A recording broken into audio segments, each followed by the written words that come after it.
All right. Hello, everyone. I'm going to be showing you how to set up a mic processing system here for really anything. For Discord, game chat, OBS even. It's going to be basically just a universal audio device, which you can select in any application with whatever processing you wish to use. So it's going to be very much based on people who have an audio interface and an XLR mic. It could possibly be used without those, perhaps using ASIOL for all, but that's outside of the scope of today. We're mainly going to be focusing on people with an XLR interface and a mic to go along with it. Just going to be very basic stuff. So first things first, you're going to need to download Cantabile. So if you go over to this website, I'm going to have anything that you need to download, anything is going to be listed in the description. So first, download Cantabile Lite from this button down here. And once you got that, you're going to go over to this website as well. And you're going to download the ASIOLinkPro tool here by this link. Once you got that, you're going to also download down here. You're going to be able to download the patcher. It is free, but if you have some money to spare, then do consider donating, because it is very cool software. But all you got to do is hit 0 here, and then click download, and you'll also get the patcher tool as well. Alright, so now that you got that, I already have everything kind of in this folder here, just for ease of access. But first things first, you're going to run the ASIOLinkPro installer.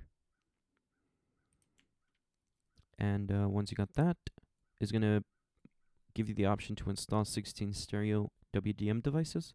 Make sure you select that. Hit next, agree.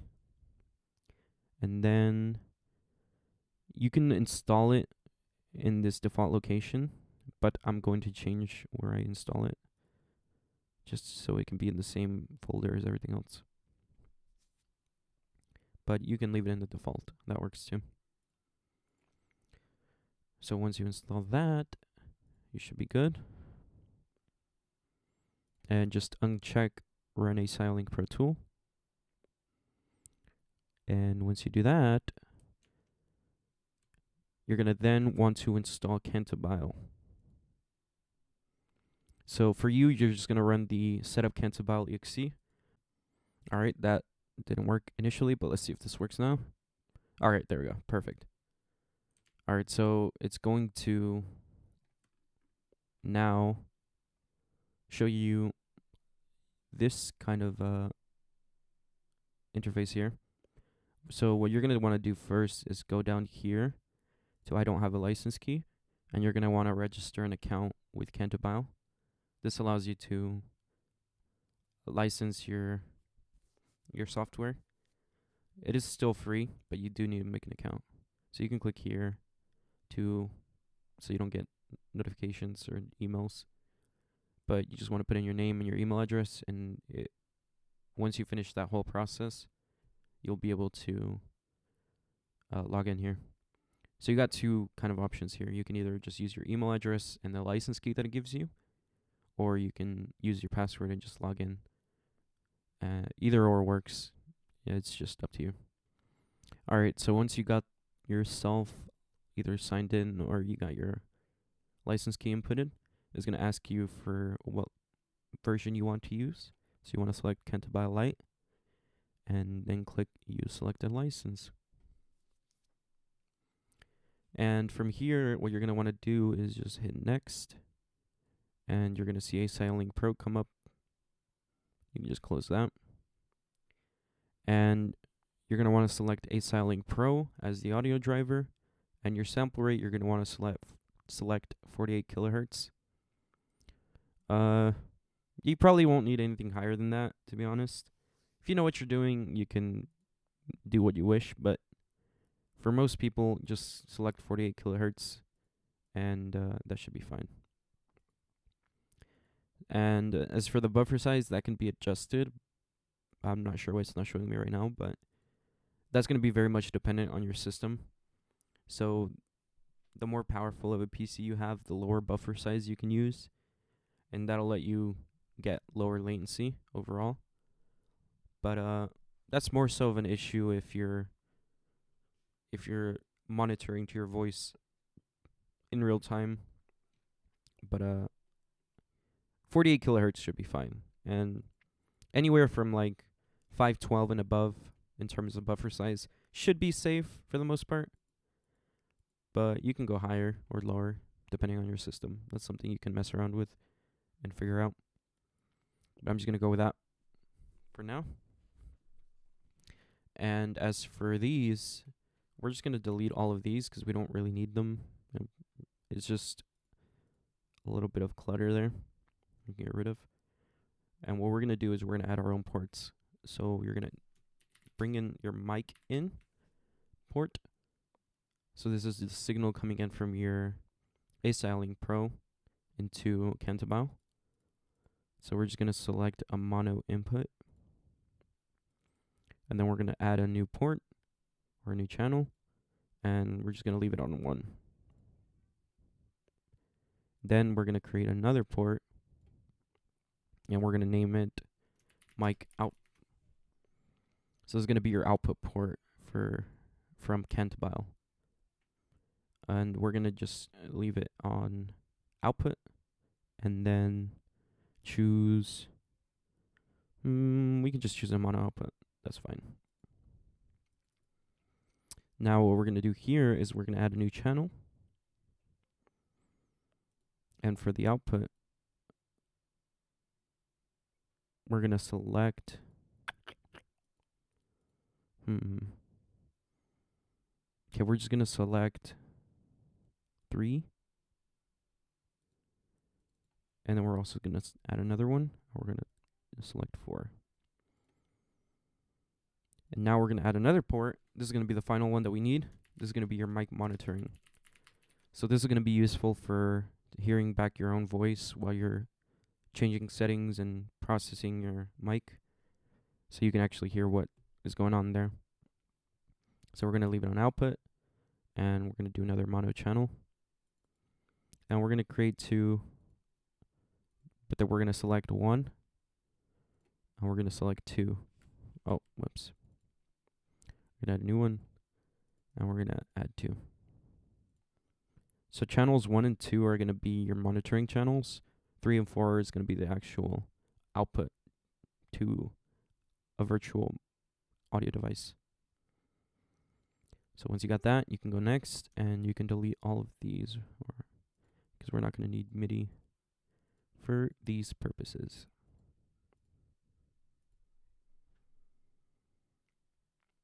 Let's see. So this is your VST plugins. So I'm going to try to leave some free sources for VST plugins down below. But this is going to be more so dependent on what you already have installed. So I make music, so I already have a good few plugins installed on my system. So that's why I'm going to have a lot more plugins already, different ones than you already have. But that's going to be kind of on you to find plugins that you like for the purposes that you wish to fulfill. Just hit next, and it's going to scan through any plugins you either already have or don't have. Alright, so as you can see here, ASIOLinkPro will open up and it's going to show trial. That's normal because we don't have it activated yet.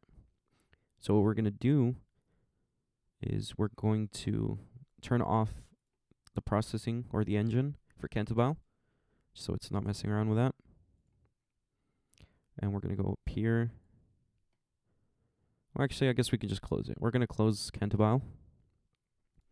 And you're going to go to wherever you installed your ASIOLinkPro, or where you got the patcher. You're going to extract this file from inside. And then we're going to bring it into ASIOLinkPro, wherever you installed it. If you put it in your default location, then go there and drop this file in there, and then just go ahead and run it.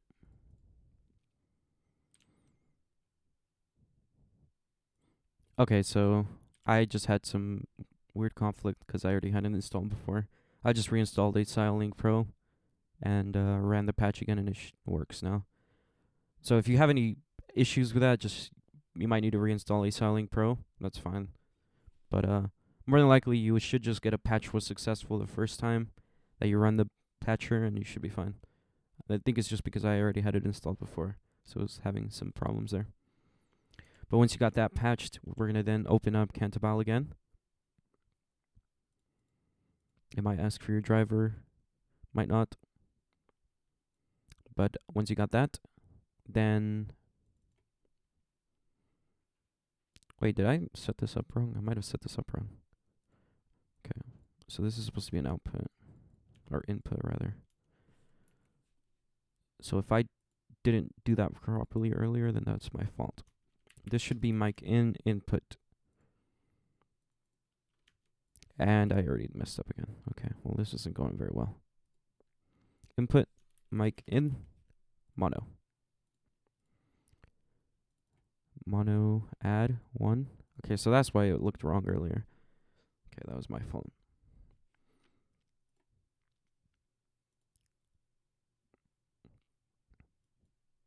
Alright, you want to make sure none of these green routes are there.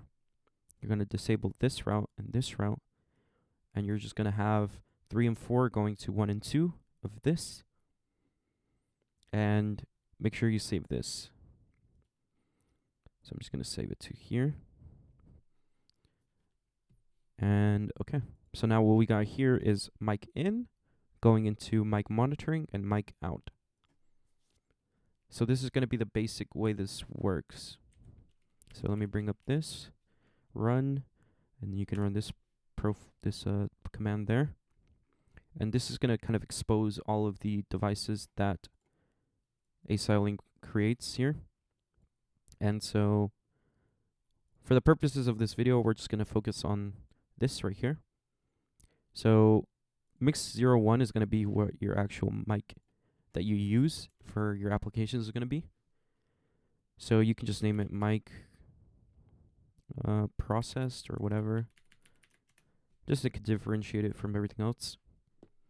But this is going to be where the actual output is. But as you can see right now, there's nothing going into it, even when we talk. But that's because we have nothing routed yet. So we got 2 outputs here, mic monitoring and mic out. The purpose of this is 1, just the normal mic out, so you can have all your audio that's processed going into this, so other people can hear that processed mic signal. The other one is going to be for monitoring.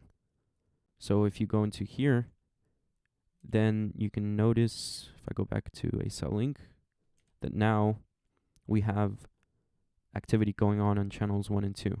So this is going to be our monitoring channels.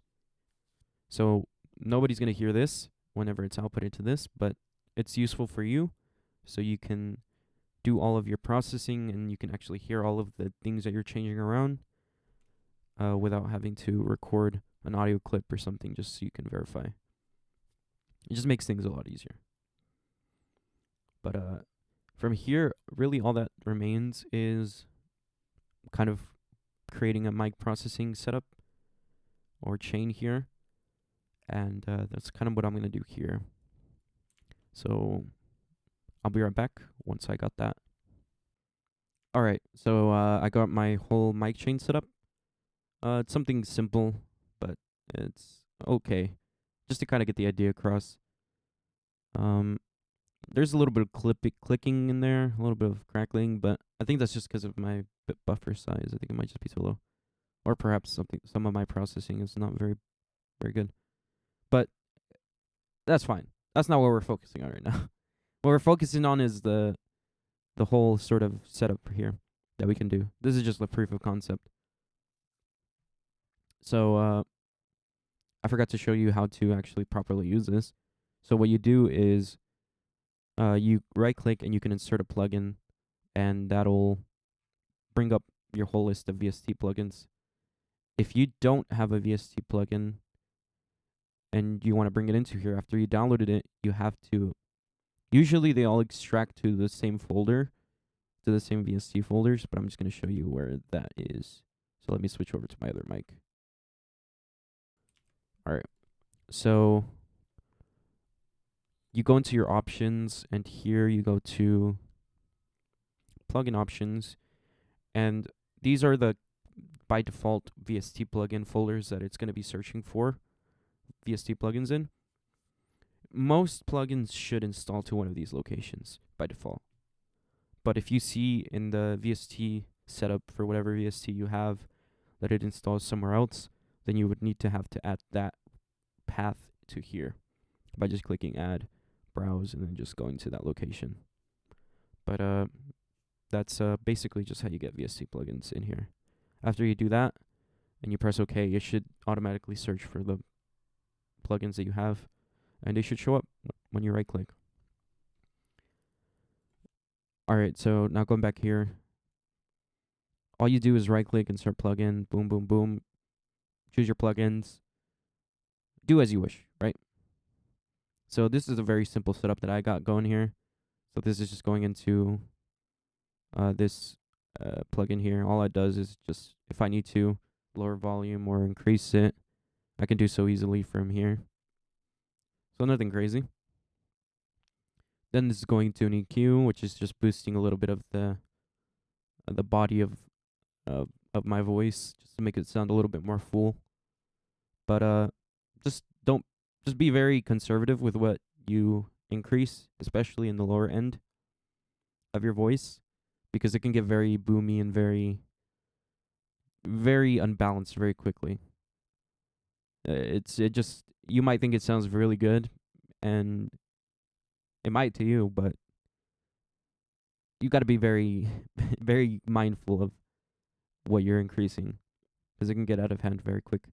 So if I just show you, like, if I turn it off, it sounds a little bit more natural, but a little bit more flat, and this just adds a little bit of body to my voice. But I just think it sounds okay. And from there, I'm going into this plugin, which is essentially just an expander. I'm just using it for the expander, and that just reduces any background noise, so it's not as distracting. But I'm not going to go into the specifics of that. Then I'm just running into the compressor, just compressing anything that goes above a certain level, volume-wise. It's just keeps everything a little bit more balanced and just nice sounding. And after I got compression, then this is going into two different routes. So this is going into here, this EQ here, which is exaggerating my sibilants, the signal of the sibilants. And the reason I did that is because the next plugin over here is a de-esser. So this de-esser is taking the signal that's coming from this EQ, which has exaggerated sibilants, and then it's using that as a reference to control that sibilance. So if I, for example, bypass this de-esser, you can hear the S's are a little bit more harsh now, and it's a little bit more, doesn't sound that great, a little bit more piercing. So that's kind of what the purpose of that is. And then finally, this is going into a limiter just to ensure that there's no clipping. You more than likely won't ever really be pushing levels that high to necessitate a limiter, but I just have it there just in case. Yeah, that's about that.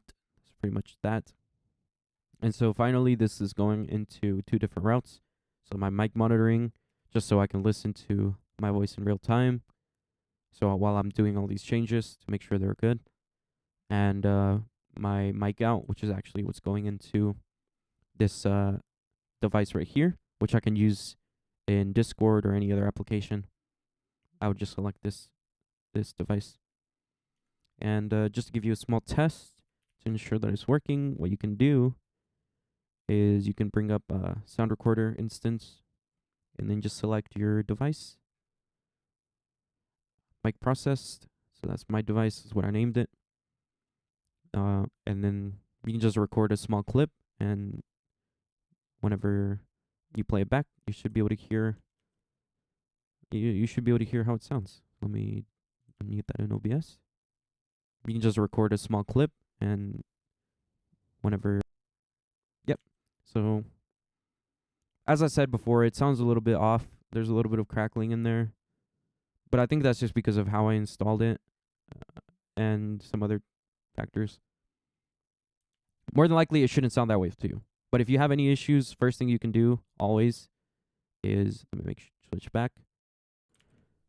First thing you can do is just go over here to Audio Engine, and then you can just increase this buffer size further.